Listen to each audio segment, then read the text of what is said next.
okondedwa Mulungu ayankhula nafe mama wopezeka pa Aroma 10 ndime yake yoyamba mpaka ndime ya namba 4 malemba akuti abale chokhumba cha mtima wanga ndi pemphero langa kwa Mulungu ndi chakuti Israeli apulumutsidwe popeza ndi wachitira umboni kuti ndi achangu pa zinthu za Mulungu koma osati mwachidziwitso pakuti sanadziwa chilungamo chochokera kwa Mulungu ndipo sanafuna kukhazikitsa ndipo anafuna kukhazikitsa chilungamo chawo.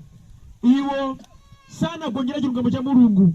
Khristu ndiye mathero amalamulo kuti aliyense amene akhulupirira akhale olungama pamaso pa Mulungu. Mulungu wabwino ndi wamkulu amene amadziwa kudalitsa adalitse kulengera mawu ake ndipo dala munthuyo wakumva mawu a Mulungu ndi kuwasunga ndi kuwachita. Amen. Tiye ndipemphereni. Atate chauta Mulungu wathu, tazolika ndi mantha ndi imfa mwagwetsa pakati pathu. Kuchoka kwa kholo lathu Ambuye kwatiopsa, timakhala nawo timawaona, koma lero lino Ambuye mwawatenga. Zikomobe Mulungu kuti ngakhale mwachita chotere mwafulumiza tonsefe tikoze kubwera pano ndipo mawu anu kuti akhoze kumveka. Ndayamika kwambiri Yehova kuti amayi awo abweranso kumaliro kuno. Ngati pali mayi wina amene akusokoneza mbanja anu wake, wina ndi ameneyi Mulungu akufunika mawu anu kuti athandizike. Amayi awo ndi amwano Ambuye, abanja sakhala. Yehova apatsani mawu anu kuti akothandizika.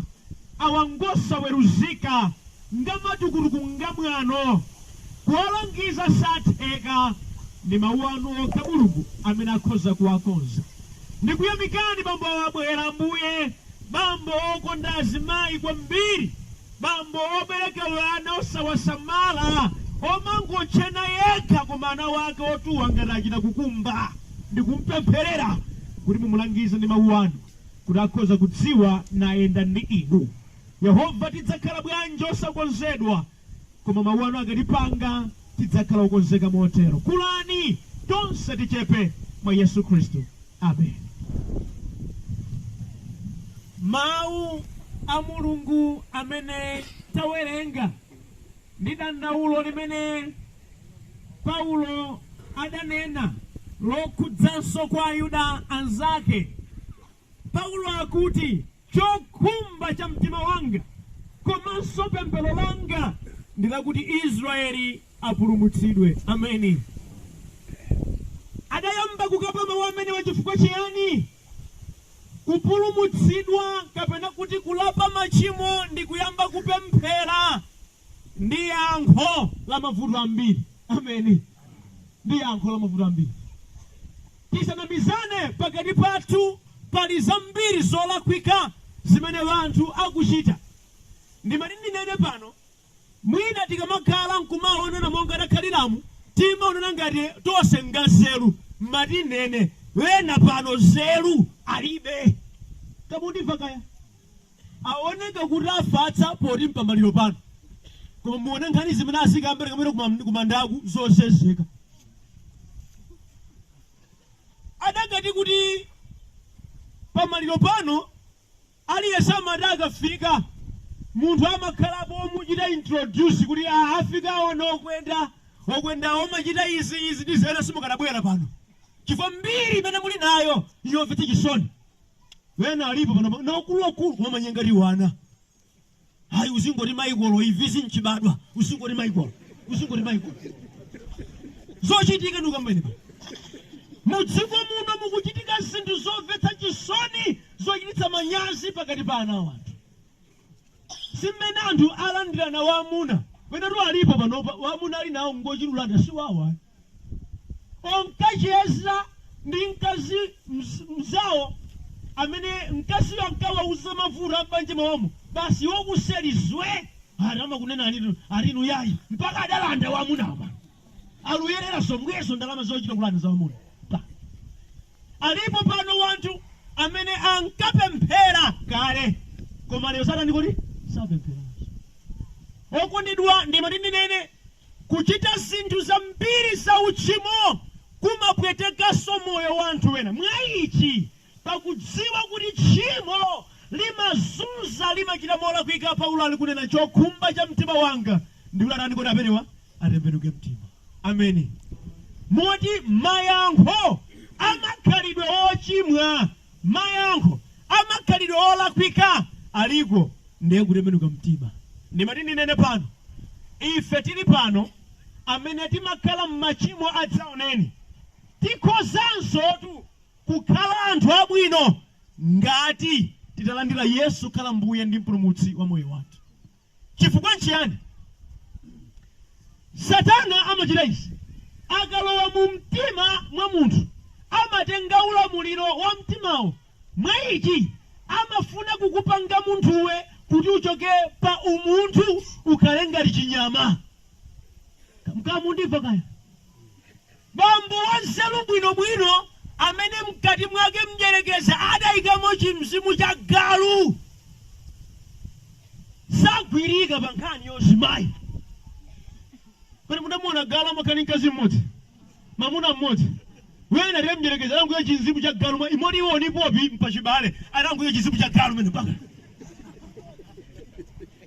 kumuona bambo wofatsa bwinobwino, kumuona bambo olimbikira ntchito bwinobwino, koma chifukwa cha mzimu umenewo sagwirika.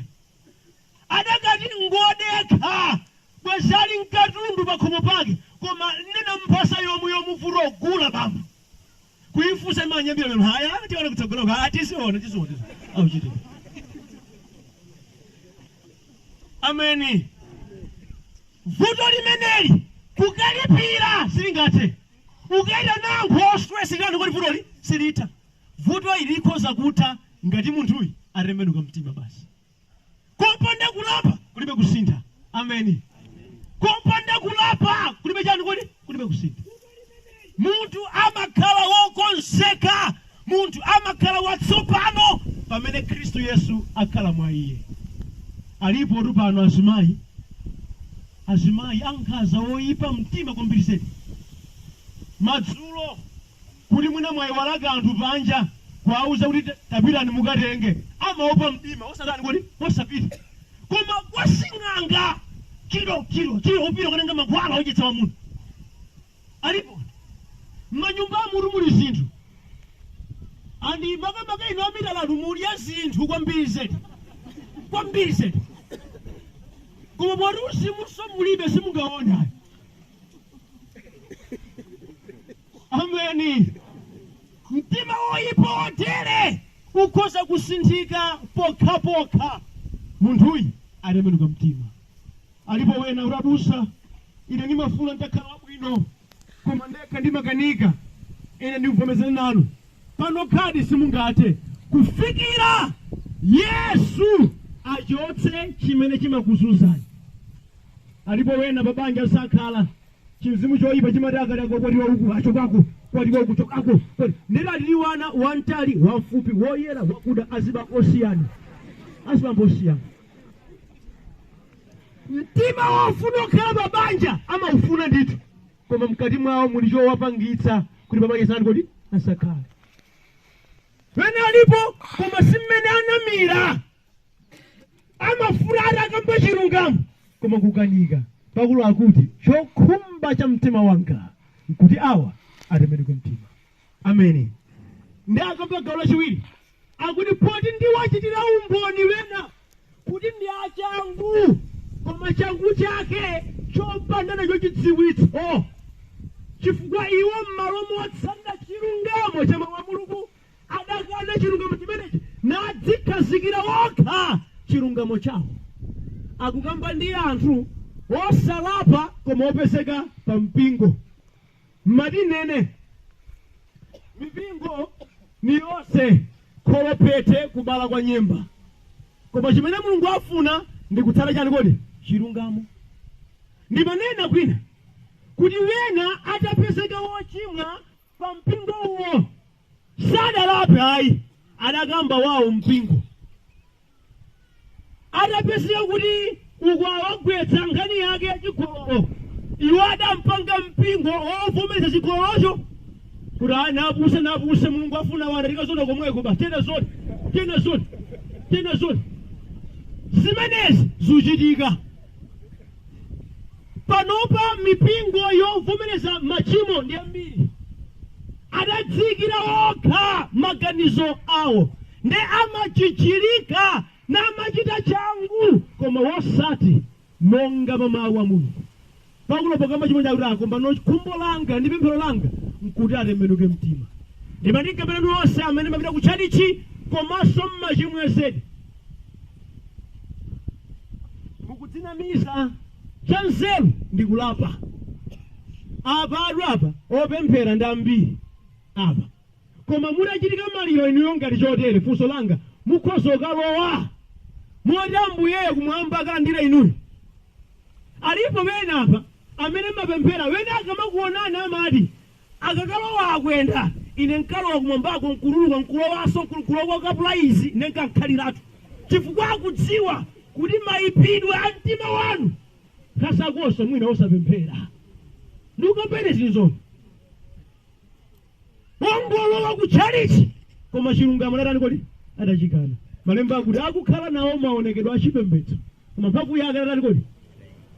Mmachalichi muli zinthu olopa kwayo kumene mupeze kuti achira mapiri munthu ili nayankhula na chibwezi tikaonane tukoloko pompacha ukafulumire akuyankhulana ukhaokhawo koma ndisumumva kalikosani akuchita izi ali pa mpingo. Ameni. Wochichirika ngati zenizeni koma zochita zawo zopanda mutu wake. Ameni. Mbiri za wanthu opezeka m'machalichi zinaso zoyipa kwambiri. Mbiri zopezeka kwa wanthu onekera opemphera zinaso zachabe. Wena nkumati ayi opemphera nomwenu ndi amene muchita machimo ndimati ndinene adangochoina ngosasanduka chani kodi mtima. Chifukwa munthu amene ndi otembenuka mtima amakhala watsopano zakale zonse amaleka amakhala wotembenuka mtima amadziwa kusiyanitsa akazi wake na akazi anu wake pakamwa pake amapaka discipline khani zina akhoza kukambako nkhani zina osakambako. Ndimanena pena pake azibamba wena kubawo okuluokulu uzimayi udutsa basi umakambirana ayi ona miyendo ona miyendo ndi mari munthu amenda nchani manja munthu amenda manja mari ukuloko seku zoti munthu amenda miyendo zachilendo ndi chionetsero chakuti moyo suli bwino awa. Moyo suli bwino awa. Ndimati ndinene zilipo zina zimene okulangizana akhoza kulangizani nkumveka koma ndikukamba ine pano pasi ni nkhani ya moyo wauzimu imene mchiritsi wake siwinaso ayi ndi Yesu yekha basi. Ngati musemphana ndi Yesu ameneyi ndi ZDP zabwino palibe ndi Yesu yekha ngakuthandizeni. Ameni. Chilungamo chimene tinafuna titsate ndi chilungamo cha mawu a Mulungu basi. Ndimati ndikambe pano mwina ina simundikonda mawu ndikambe pano mpingo wina uliwonse umene sutsatira za mawu a Mulungu amakhala ngati nkhuni zochera uvuni zounjikizana kudikira mwini njero apeze ndiwo motorani kodi mundenkhani modi kuchulukana pa mpingo sindiyautsana choonadi ayi. Yehova kuti akufuna otembenuka chani kodi mtima. Inu ka aliponso tazibusa abodza tasibusa chigolokopya tasibusa ka tonyenga akazanu wake ndikapene sikulupirira sikuti ndikunyamula baibulo ndi uzimu ayi mipingoyi ukati ufala zovala zake ndi uzimu zaiso kuti zina zimafalaso zimene ziziso tizikamba pa upeza kuti bambo ali pano mayi ali apo akuyankhulana mwachilongosoko ndi mwauzimu kwambiri zedi anthu oona umati angazanzeni ita akamba basi hayi okwenda uchoka mukhoza ubwera usiku ndibwera ndikupezani azikomo anthu one kuti ayi awatirezenzi okundidwa nthenda imeneyi amachiritsa ndi Yesu yekha basi. Ameni. Kukhala opanda Yesu palibe chingachitika. Kulapa mtima ndiye yankho, kulapa mtima ndiye thandizo, kulapa mtima ndiye zenizeni. Malemba akuti odala amene nthawi yawo yakufa ikamadzafika azidzapeza iwo ali oyera mtima. Kwabwino kulapa mtima ndi ukamaso mulungu. Kwabwino kumapemphera mulili Yesu mtima mwanu. Zikatero zikuthandizani kusiyana nkukhala ngati malova opezeka pa mpingo koma kumwamba osakalowa. Okondedwa, monga Paulo ali kunena, chokhumba cha mtima wanga ndi pemphero langa ndi kutembenuka mtima. Chifukwa kutembenuka mtima ndiye yankho. Mulungu wabwino ndi wamkulu amene amadziwa kuphunzitsa, aphunzitse moyo wanu kuti mukhoza kukhala inu otembenuka mtima kuti muleke uchimo. Amen. Tipemphere. Ndayesetsa Mulungu kupereka uthenga wanu kwa anthuwa, kuwatsimikizira kuti palibe yankho lina limene adzakhala nalo loposa kutembenuka mtima. Makhalidwe achabe akuyendamo ndi kutembenuka mtima kungakhale kowathandiza. Ambuye, awadi ngofunika atembenuka mtima. Soya analima adya mmahule ndalama zake awawa. Amayesetsa kufuna kukhala nzeru zimaganika. Athandizeni kuti pamene alapa mtima mwapatse Mzimu Woyera amene awapatsa makhalidwe atsopano. Akukulatu bamboha mitala yake ochita usiku. Ambuye, tayiyanji yomanga madzulo dzuwa litalowa. Ambuye, athandizeni athakale. Akufunika dzina lanu basi. Atembenuke mtima Mulungu. Yehova chemwaliwa athandizeni atembenuke mtima. Kwawo tunkunchisiku uno koma kukhala kwake anga kulilongo umvetsa chisoni. Sangakhale pabanja marama ochuluka. Athandizeni kuti akhoza kulapa mtima. Akukalamba sali pabanja marama sakuwapindulira. Julai akuwapeza ali wokha. Pembedzero langa nkuti atembenuke mtima, adziwe choonadi chimene chikhoza kuwamasula. Akapanda kutero palibe chilipo. Mulungu olemekezeka, limbikitseni pa gawo lachiwiri la kumanda limene mwandipatsa. Limbikitseni Mulungu olemekezeka ndikaperekeze kwa anthuwa kuti akhoza kudziwa choonadi chimene chikhoza kuwamasula. Asathawe kumanda, apite ndithu akamvenso za gawo B mwa Yesu Khristu. Amen.